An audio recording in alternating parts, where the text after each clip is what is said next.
안녕하세요. 김성길 목사와 함께하는 예수님 이야기. 이 시간에는 272회 제4단원의 272회가 되겠습니다. 이 시간에는 사람에 대한 올바른 평가 기준, 이런 주제로 함께 나누려고 합니다. 자, 본문은 마태복음 9장 9절로 13절입니다. 자, 한번 같이 읽어보죠. 예수께서 그곳을 떠나 지나가시다가 마태라는 사람이 세관에 앉아있는 것을 보시고 이르시되 나를 따르라 하시니 일어나 따르니라.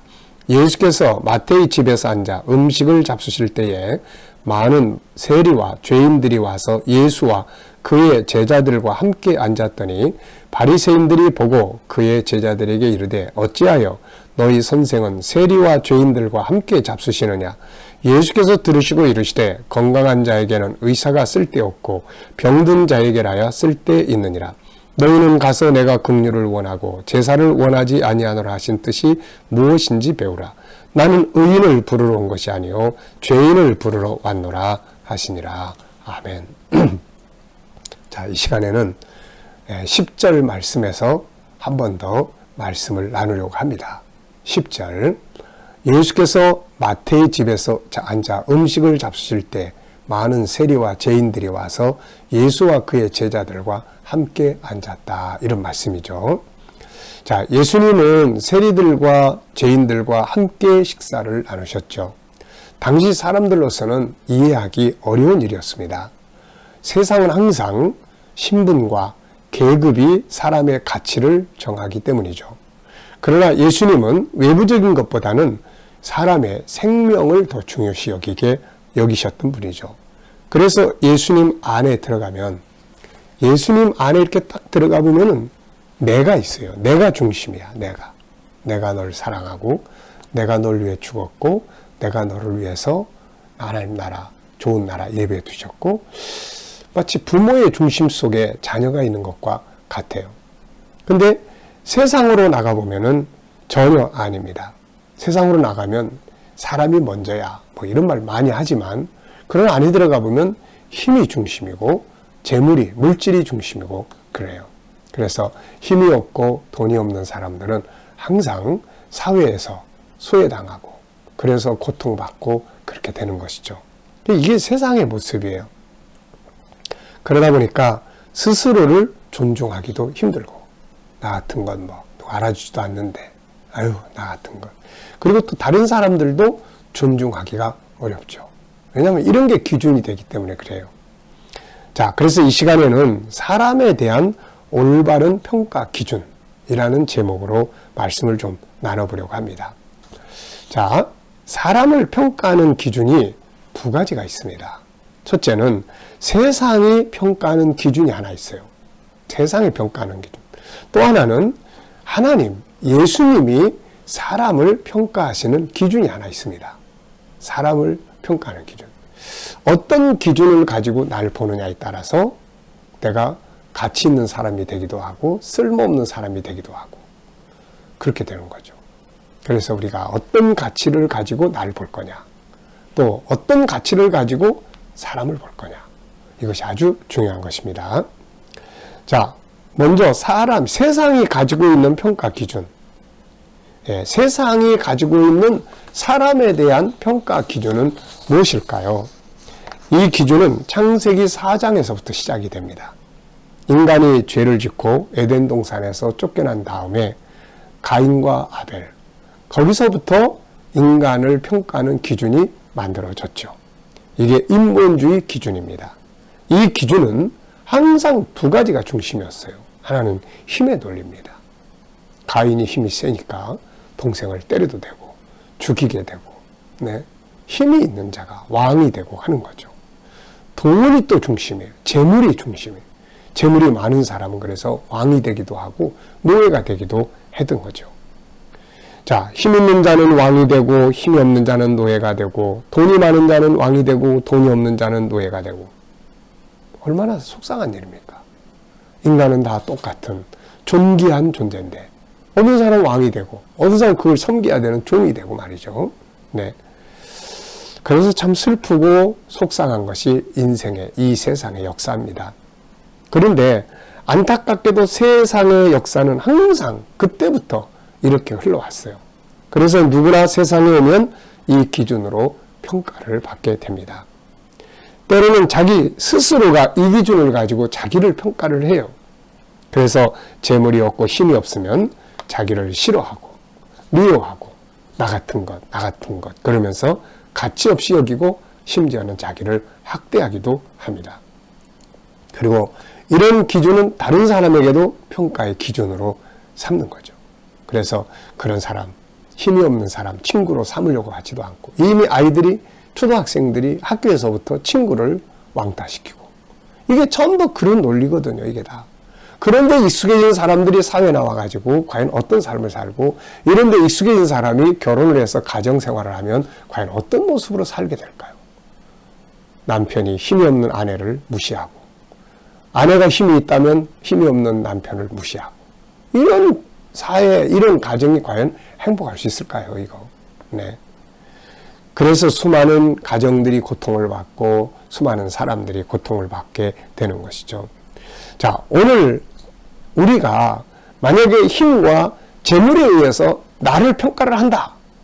그러면 나는 어떤 사람으로 보일 것 같습니까? 우리 각자를 만약에 힘의 논리와 재물의 논리로 평가를 한다면 나는 과연 어떤 사람입니까? 며칠 전에 어떤 뉴스를 하나 보니까 백화점에서 최소한 1년에 2억 이상을 쓰는 사람들이 VIP 고객으로 인정을 받는다.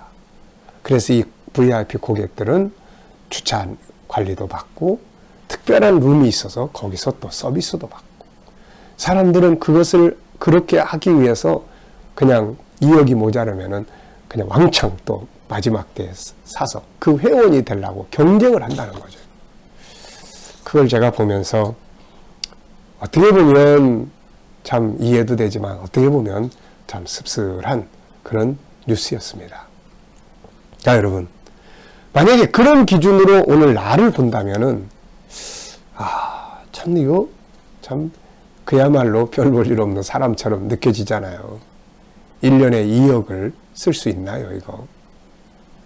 1년에 2억을 쓸 수 있는 사람이 과연 얼마나 될까요? 그런 기준으로 나를 평가를 한다면 나는 영 실패한 사람, 보잘것없는 사람 그렇게 되지 않을까요, 이거? 거기서 오는 서글픔, 참 인생 살아야 될 이유를 뭐에서 찾을 수 있고 그러겠습니까, 이게? 참 수많은 사람들이 이런 기준에 의해서 고통을 받고 열등감에 빠지고 불행한 삶을 살고 있는 거죠. 그래서 이 안경을 좀 바꿔야 합니다. 인간을 평가하는 기준을 좀 바꿔야 돼요. 그런데 그 힘과 재물에 의해서 사람을 평가하는 요 기준만 있으면은 참 희망이 없는데 이거 말고 또 하나의 기준이 있는 거예요. 그게 뭐냐면은 바로 하나님이에요. 예수님이 가지고 계신 평가 기준이에요. 하나님의 평가 기준은 외부적인 게 아니에요. 내부적인 겁니다. 하나님은 그 사람을 재물이나 힘으로 평가하시지 않습니다. 사람을 외부적인 것으로 평가하지 않고 그 안에 있는 생명을 중심으로 평가를 하는 거예요. 이 생명은 어떤 것입니까? 인간의 본체이며 중심에 있죠. 영혼입니다. 정말 중요한 건 이거란 말이에요. 이거. 그 사람이 뭐 외모적으로 뭐가 있냐 없냐가 아니라 내면에 있는 그 영혼, 그 생명 때문에 그 사람이 소중한 것입니다. 우리는 인간을 올바로 평가하기 위해서 하나님이 만들어주신 이런 기준을 받아들여야 돼요. 안경을 바꿔야 된단 말이죠. 하나님이 보시는 기준의 안경으로 바꿔 써야 돼요. 그래야 내가 존귀하게 보이고 다른 사람도 존귀하게 보이는 거죠. 하나님이 인간을 평가하는 기준은 창세기 1장 27절로 28절에 근거를 두고 있습니다. 여기 보면 하나님이 자기 형상 곧 하나님의 형상대로 사람을 창조하시되 남자와 여자를 창조하시고 하나님이 그들에게 복을 주시며 하나님이 그들에게 이르시되 생육하고 번성하여 땅에 충만하라. 땅을 정복하라. 바다의 물고기와 하늘의 새와 땅에 움직이는 모든 생물을 다스리라고 하셨습니다.